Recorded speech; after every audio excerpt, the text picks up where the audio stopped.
Il pleut, il mouille, c'est la fête à la grenouille. Bonjour à tous, je suis ravie de vous retrouver aujourd'hui pour un jour en histoire. Alors Aurélie, hier vous avez lu une histoire de grenouille. Elle vous a lu la grenouille à grande bouche. Eh bien figurez-vous que cette grenouille a une amie. Et donc aujourd'hui, je vais vous lire les deux grenouilles à grande bouche. Alors elle a été écrite par Pierre Delis et elle a été illustrée par Cécile Udrisier. Les éditions Didier Jeunesse ont édité ce joli livre. Nous remercions grandement l'auteur, l'illustratrice et les éditions Didier Jeunesse de nous permettre de partager cette histoire aujourd'hui avec vous. Les deux grenouilles à grande bouche. Vous connaissez la grenouille à grande bouche et sa terrible histoire ? Mais si, voyons, la grenouille à grande bouche un peu pénible, qui va voir tout le monde et demande tout le temps « Et toi, t'es qui, toi ? Qu'est-ce que tu manges, toi ?» Et quand le croco dit « Des grenouilles à grande bouche », elle lui répond, la bouche en cul de poule « Bon, mais il y en a pas par ici !» Eh bien, voici, pour votre plus grand plaisir, l'histoire des deux grenouilles à grande bouche.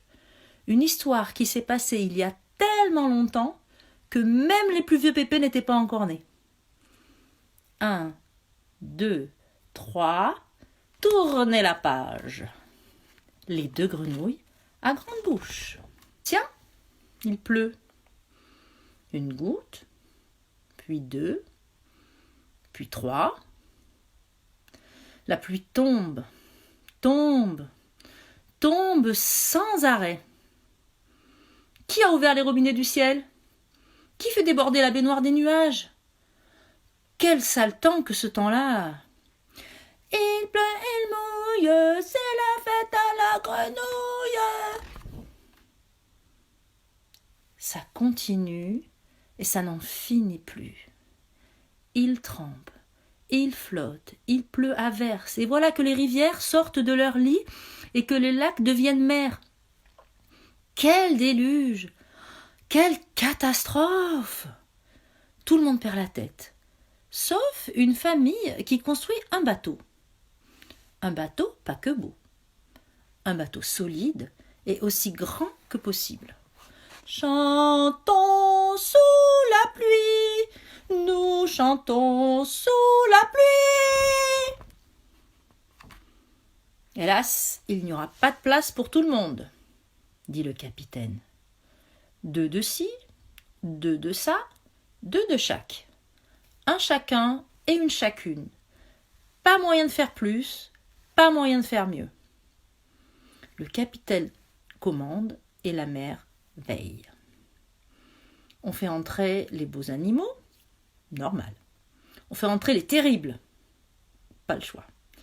On fait entrer les pénibles, c'est ainsi. Et on fait entrer les pires. Ah non, non pas elle. Pas les deux grenouilles à grande bouche. Eh si. Bateau sur l'eau, la rivière. Dès le début, sur le bateau, c'est la galère. Tout le monde est serré. Personne n'a choisi ses voisins et en plus, il y en a qui chantent. Et qui chante mal ? Les grenouilles à grande bouche. Et qui chante fort ? Les grenouilles à grande bouche.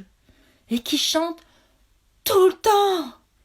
Les grenouilles à grande bouche. Il était un petit navire, il était un petit navire qui n'avait jamais navigué. Ohé, ohé. Les passagers commencent à parler. Moi, je crois que la pluie c'est leur faute à ces vilaines grenouilles. Tu crois ? Mais si c'est elle, si elle continue comme ça, on ne sera jamais au sec, c'est sûr. Ohé, ohé, matelot, navigue sur les flots. Cela fait 240 jours et 240 nuits que tout le monde est enfermé sur le bateau. Autour, de l'eau. Rien que de l'eau. Beaucoup trop d'eau. Les passagers ont de plus en plus de mal à se supporter. Les hiboux font passer des nuits blanches à ceux qui leur font passer des jours noirs. Les carnassiers donnent des angoisses aux herbivores et tout le monde se relaie pour surveiller les termites.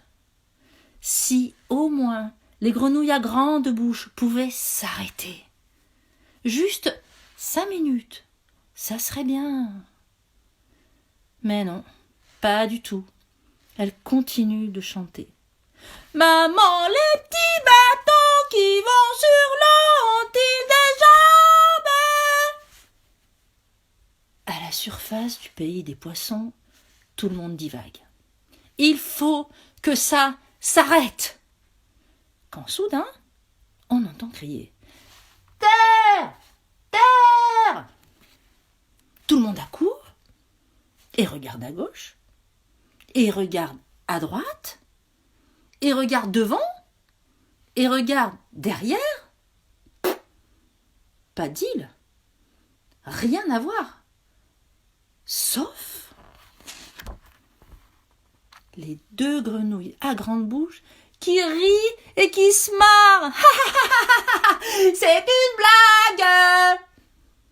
Les animaux regardent méchamment les 2 grenouilles. Même pas vrai, même pas rigolo! Et ils retournent ruminer dans leur coin. Le monde s'occupe comme il peut. Jouer à saute-mouton? Bon, c'est pas la joie, il y en a que 2. Jouer à chat-perché? Oh, c'est pas marrant, ils dorment tout le temps. Jouer au loup? Oh là là, faudrait être fou! C'est long, c'est trop long. Quand soudain, terre! Terre! Tout le monde accourt et regarde à bâbord, et regarde à tribord, et regarde vers la proue, et regarde vers la poupe. Il y a toujours rien à voir. Sauf les 2 grenouilles à grande bouche qui se gondolent et qui rigolent. C'est une blague! C'est une blague! Maintenant, vous arrêtez les batraciens, dit le capitaine. Sinon, la prochaine fois, ça va chauffer. Vous avez ma parole. D'accord, répondent les grenouilles en chœur. Les passagers ont à peine le temps de se calmer que l'on entend à nouveau « Terre! Terre !» Les grenouilles ont osé recommencer. C'est une blague! Ce coup-ci, c'est la goutte qui fait déborder le vase. Et l'eau, ras-le-bol, hein. Le capitaine s'avance. Il a l'air terrible. Les grenouilles, on vous a prévenu. Je sais ce qu'il me reste à faire. Je n'ai pas le choix. Les grenouilles deviennent vert pâle. Quoi? Quoi? Pour que la terre ressorte la tête de l'eau, on va faire un sacrifice. Tous les animaux sourient et chantent en chœur. On va faire un sacrifice, on va faire un sacrifice. Quoi? Quoi? Oui, continue le capitaine en sortant son sabre d'abordage. J'en suis sûre maintenant. C'est ça qu'il faut faire. On va zigouiller quelqu'un. Quelqu'un de vert. Quelqu'un qui a une grande bouche. Et pour être sûr, on va liquider la paire. Mais c'est moche pour les crocodiles. En entendant ça, les crocodiles sursautent et se mettent à pleurer. Heureusement, à ce moment-là, on a entendu la vigie crier « Terre! Terre a refait surface !» Et cette fois-ci, c'était vrai. Tout le monde allait enfin pouvoir descendre du bateau et retrouver sa place sur terre. Depuis, les crocodiles ont les nerfs fragiles Et ils pleurent pour un rien, c'est bien connu. Ils ont aussi gardé une dent contre les grenouilles à grande bouche. Maintenant, vous savez pourquoi. Et les grenouilles à grande bouche? Elles continuent de plus belle, toujours prêtes à casser les orteils et les oreilles. Elles chantent. Allez, crocrocro, les crocrocro, les crocodiles, sur les bords du Nil, ils sont partis, n'en parlons plus. Voilà pour cette histoire de grenouille. Alors je sais pas vous, mais moi, depuis que j'ai lu cette histoire, je suis bien contente de ne pas être confinée avec deux grenouilles comme ça. Alors je vous remercie les enfants beaucoup de nous regarder tous les jours et d'attendre nos histoires avec impatience. Aurélie et moi, on est très contente que ça vous plaise. Et je fais des gros bisous à Élise et Arthur. À très bientôt pour une nouvelle histoire. Portez-vous bien. Il pleut, il mouille, c'est la fête à la grenouille. Il pleut, il fait beau temps, c'est la fête aux paysans. Il pleut, il mouille, c'est la fête à la grenouille. Quand il ne pleuvra plus, ce sera la fête à la tortue.